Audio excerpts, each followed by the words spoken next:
écrit un truc comme pas ça, très bien, faut en que tu fait. passes là ou là. Tu vois, Oui. pourquoi c'est ça qui est compliqué. Oui, pour pas... Et en stylo plume, ça veut dire... Donc tu nous dis quand tu es prêt et on lance le chronomètre. Très bien. Alors, est-ce que je me présente avant de commencer ou... Bah si tu veux, peut-être. Oui, bien sûr. Voilà. Alors, je m'appelle Meskin Omar, je suis étudiant en PGE3, en finance. J'ai passé mon stage chez la société Bindi, une société qui opère dans le domaine agroalimentaire, à Paris 10e. Fait des préparations culinaires inspirées de la cuisine indienne. Mon stage s'est déroulé au département financier, et spécialement le service de contrôle de gestion que j'ai créé bien sûr. D'ailleurs. Et aujourd'hui, je suis là pour vous présenter ma thèse en 180 secondes. Ouais, c'est pas clair. D'accord. T'es prêt? Tu veux que je lance? Oui, très bien. Ok. Alors, let's go. C'est parti. Alors, avant de commencer, j'aimerais bien vous poser quelques questions. Bon. Est-ce que vous pouvez imaginer un avion sans radar, sans indicateur, ou carrément sans table de bord? Pouvez-vous y prendre place, y faire confiance? Pourquoi pas? Elle peut décoller. Mais est-ce qu'elle peut atterrir sans problème? Imaginez que notre ami pilote a pour objectif d'atterrir à Paris-Charles de Gaulle. Il est minuit, le temps est pluvieux et il y a une forte tempête. Comment peut-il savoir sa localisation géographique, sa vitesse, sa hauteur, le niveau de kérosène disponible et les conditions climatiques dans lesquelles il conduit? L'entreprise, c'est comme l'avion, elle a un objectif. Mais cette fois, ce n'est pas d'atterrir, mais de réaliser un bénéfice. Donc, les gestionnaires, c'est-à-dire ceux qui sont amenés à prendre des décisions, doivent avoir un certain nombre d'indicateurs pertinents leur permettant de garder le contrôle des systèmes dont ils sont en responsabilité. C'est pour cette raison que ma problématique de stage s'est axée sur l'impact de la mise en place du système de contrôle de gestion sur la prise de décision et la réduction des coûts. Tout d'abord, je précise que la conception courante chez la majorité des individus, y compris les responsables opérationnels, est que le contrôleur de gestion est avant tout un contrôleur, c'est-à-dire quelqu'un qui exerce un contrôle ou une vérification. Et lorsqu'on cite des tâches ou des métiers relatifs au contrôle, viennent automatiquement à l'esprit le contrôleur de police, le contrôleur fiscal et le contrôleur de billets de transport. Or, la notion de contrôle est la notion de maîtrise est la signification la plus pertinente au terme contrôle dans l'expression contrôle de gestion. Pour répondre à ma problématique, ma mission était de mettre en place le système de contrôle de gestion chez la société. J'ai pu tout d'abord mettre en place un tableau de bord pour piloter l'activité. Deuxièmement, j'ai calculé d'une manière analytique le prix de revient pour détecter les points d'amélioration. Et troisièmement, j'ai produit des tableaux et des modèles d'analyse qui permettent d'arbitrer entre différentes options de coût et choisir celle dite optimale. Un simple bilan comparatif entre la situation initiale et la situation finale montre qu'on a pu réduire nos coûts logistiques, notre coût de revient, et on a détecté différents points d'amélioration qui peuvent améliorer notre rentabilité. En conclusion, le contrôle de gestion est un système d'information qui contribue activement au processus décisionnel qui commence par le recueil d'informations, le traitement et le choix de la décision optimale. Merci. Wow. Bravo pour le timing. Merci. C'est la microseconde près. Regarde le chrono. Ah oui. Là, bravo. Bah merci, c'était clair. J'ai tout compris.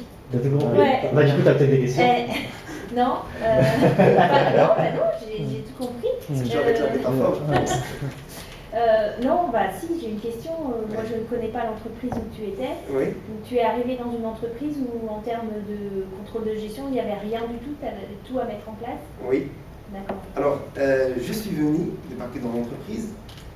Ce qu'on m'a mis en place comme moyen, c'était un logiciel de gestion qui s'appelle EBP, gestion commerciale, et EBP comptabilité.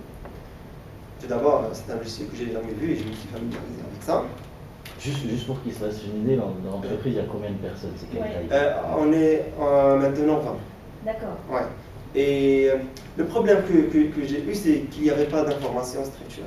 C'est pour ça que j'ai parlé de recueil d'informations, traitement et la prise de décision. Parce que, par exemple, pour produire le PNL mensuel. Je devais avoir une idée sur les stocks, pour calculer la variation de stock. Sûr, ouais. Il n'y avait pas d'inventaire. Ah, Je l'ai fait une c'est un problème. Alors là, c'est un problème pour aller. Est-ce que je dois parler avec le responsable du supply chain, le responsable de l'approvisionnement ou le responsable de la politique? Ça, c'était la première problématique. On a déterminé les personnes concernées, on fait une réunion, et j'ai mis en place un inventaire qui est hebdomadaire, mais moi je prends l'inventaire l'inventaire de la dernière semaine. Comme ça, j'ai les stocks. Les stocks qui restent et je calcule et c'est très bien. Après, la comptabilité, elle était tenue par un cabinet d'expertise comptable. C'était externalisé. Ouais. Moi, j'ai internalisé la comptabilité fournisseur tout d'abord parce que j'avais du mal à joindre l'expert comptable tout le temps, lui demander des questions répétitives.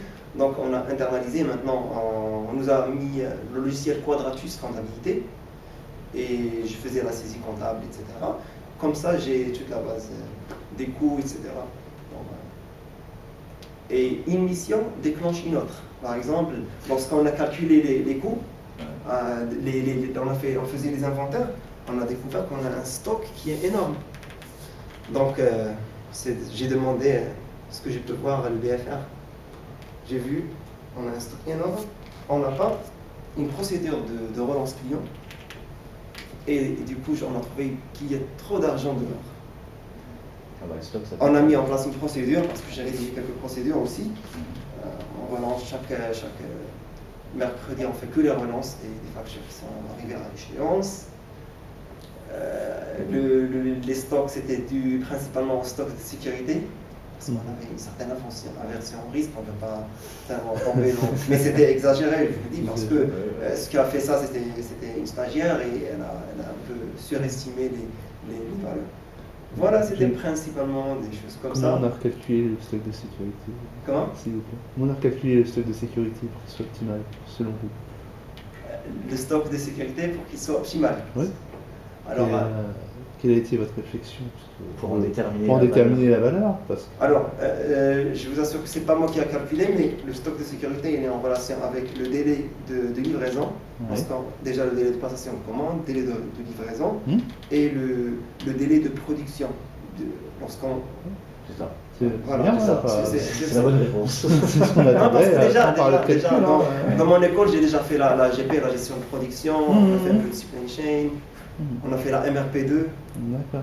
et voilà. Est-ce que tu veux nous parler un petit peu de leur méthode de calcul du coût de revient Alors, avant que Ouais. toi t'en mettes une en Ouais, place. alors la méthode de calcul des prix de revient, vu qu'on a on a 13 produits qu'on commercialise et on a lancé une nouvelle gamme, ça fait maintenant 16 produits, c'était des bouillons, des riz entiers, etc.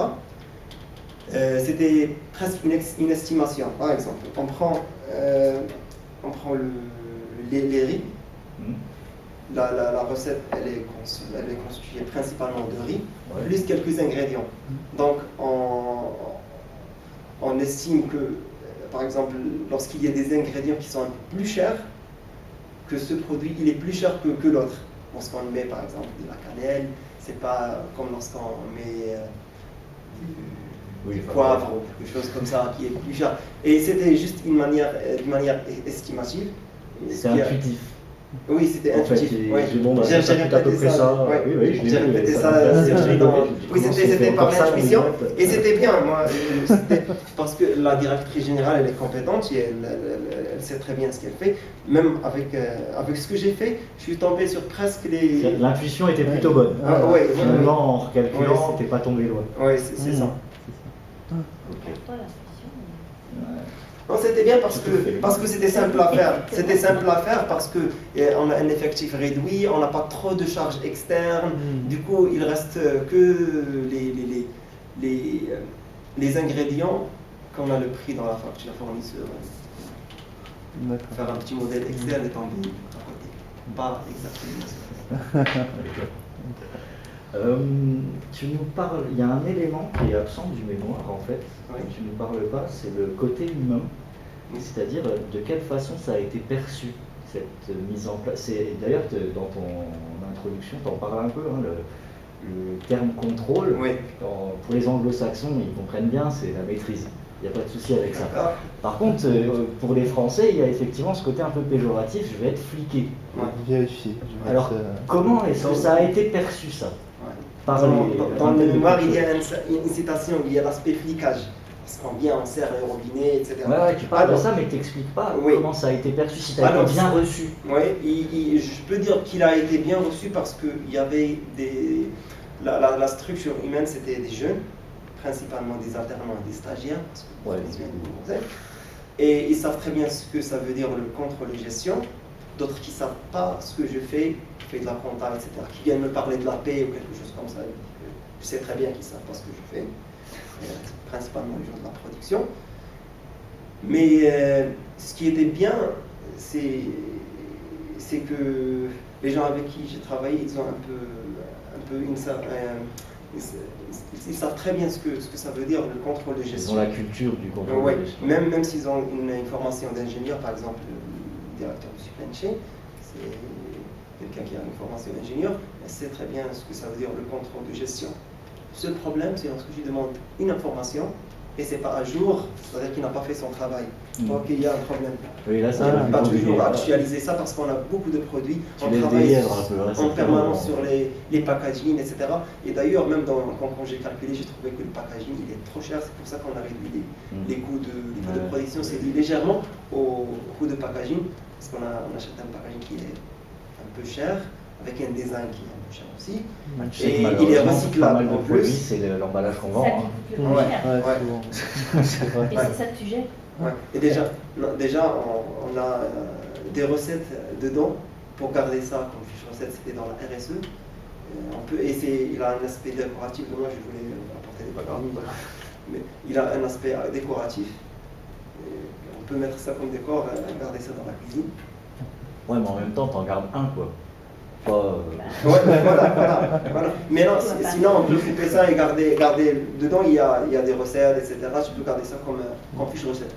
Ok. D'accord. Pour le coup de revient, tu as parlé d'optimisation de logistique. J'entendais ça. Comment Tu as parlé d'optimisation de logistique. Oui. De la logistique. Oui, alors Comment la ça- logistique est assurée par le fournisseur TCP, ici à Troyes, Oui. et on a différents canaux de distribution. On passe par TCP Logistique pour les palettes, et parce qu'on livre aussi pour les petits commerçants qui font une bonne partie du chiffre d'affaires, qui sont des commerçants à Paris et d'autres en province. On a les palettes qu'on envoie partout en France et même à l'étranger, en Belgique, en Italie. Et on a les colis Colissimo qu'on envoie pour les ventes du site e-commerce. Ce que j'ai fait, c'est que j'ai estimé le coût logistique, c'était à raison de 8% de notre chiffre d'affaires. Et j'ai fait un modèle d'analyse, il est en annexe, qui modélise les coûts de chaque option. Et on peut substituer la livraison à Paris par la livraison par nous-mêmes. On a une voiture Congo utilisée par les opérateurs de production pour faire la livraison à Paris, et c'est moins coûteux que de passer à Ouais, voilà. Tu as fait une analyse pour te rendre compte qu'il était plus simple d'internaliser la livraison sur oui, Paris. oui, Enfin, plus exactement. simple, moins Mais coûteux, pour la plus province, c'est bon, avantageux. on n'a pas le choix, on ne peut pas livrer. D'accord, parfait. Je comprends bien pourquoi. Mais à Paris, je vous assure que c'était bien. Et c'est ce qu'on fait maintenant. D'accord, parfait. Ok. Très bien. Non, merci. Ouais, non, vraiment. Est-ce qu'il y a encore des commentaires? Sinon, je vais peut-être faire les miens sur ton mémoire. Ouais. Donc je vais parler d'abord de la forme, ensuite la partie rapport de stage, puis la partie mémoire. Très bien. Donc sur la forme, je trouvais que c'était plutôt bien écrit et bien présenté. Il y avait peu de fautes d'orthographe, on en trouve toujours. Hein. Mais relativement à ce que j'ai l'habitude de voir, il y avait un effort de fait. J'ai revu. On voit que ça a été revu, qu'il a fait J'ai attention, revu tout. donc c'est bien. Par contre, il y a des petits soucis au niveau du référencement de tes sources. D'accord. C'est-à-dire qu'en fait, il y a des normes pour référencer ces sources Oui. qui ne sont pas toujours respectées. Donc de temps en temps, tu dis selon, machin, etc. C'est je crois. Des exemples, si j'en retrouve, mais disons par exemple, voilà, quand tu fais des citations comme ça, dans Oui. le texte, en fait, il suffit, il y a des normes, tu marques juste le nom de l'auteur, virgule, l'année. Et puis la référence complète, elle se retrouve simplement en bibliographie après. C'est des petites choses comme ça, où toutes les figures ou les schémas que tu mets dans le document, il faut les sourcer à chaque fois. Bon, je me doute bien d'où ils viennent, il y a de la documentation de Bendy, mais il faut le préciser. C'est des règles qu'il faut suivre, c'est un détail, mais... Donc voilà ce que j'ai mis, le référencement et les normes qui ne sont pas toujours respectées. Pour la partie présentation de l'entreprise, bon, je ne vais pas m'étaler, ok, un petit peu bien fait, etc. Ça nous présente bien la boîte. Ce que j'ai bien aimé, c'est l'analyse de l'environnement que tu as fait derrière, en utilisant les 5 forces de porteur et la matrice SWOT, et que tu as fait pas uniquement de façon descriptive, parce que c'est un reproche qu'on fait souvent aux étudiants, ils font la matrice SWOT, opportunité, menace, force, faiblesse, puis ils s'arrêtent là. Il y a la synthèse. Alors que toi, tu as fait la synthèse, mais je crois que j'en avais parlé en plus, c'est pour ça que je t'ai demandé de la faire. Mais tu l'as fait, du coup, en essayant d'expliquer, bah voilà, avec telle force, on peut contrer telle menace, etc. Donc, je t'ai demandé de le faire, tu l'as fait, c'est bien. Voilà. La présentation et l'analyse des missions, là aussi, c'est bien fait, avec un bon retour d'expérience derrière, c'est d'expliquer ce qui t'a servi, ce qui t'a manqué, etc., ce que tu as appris. Donc c'est pareil, c'est ce que j'avais demandé, mais tu l'as bien réalisé. La partie RSE, bon bah ok, on demande de le faire, ce que c'était que la RSE, ce que fait l'entreprise en matière de RSE. Par contre là, pour tes recommandations, elles sont plutôt pertinentes par rapport à ça, mais elles auraient pu être un petit peu plus développées, plutôt que de faire un petit listing, là, tac, tac, tac, tac, tac. De développer un petit peu, voilà, on pourrait faire ça, ça pourrait avoir cet impact, etc. Et pour ce qui est du développement de la problématique, alors là, tu as mobilisé une littérature qui est plutôt conséquente et pertinente. Il y a une belle revue de littérature et du coup tu présentes les bons aspects. Mais ce qui est dommage, c'est qu'elle n'est pas vraiment confrontée au terrain après derrière. Tu fais une partie théorique avec la littérature et ensuite ce que tu as fait sur le terrain, mais tu ne reviens pas sur la littérature en essayant de faire la comparaison entre bah, voilà ce que dit la littérature, voilà l'état des lieux dans l'entreprise, voilà ce que j'ai fait. Par rapport à la littérature, bah, ça c'est possible, ça ne l'est pas. Et du coup, ça impacte sur tes recommandations à la fin. D'accord. Qui auraient pu être un peu plus en profondeur, justement au regard de la littérature. Mais dans l'ensemble, c'est un bon travail. D'accord, merci. Voilà.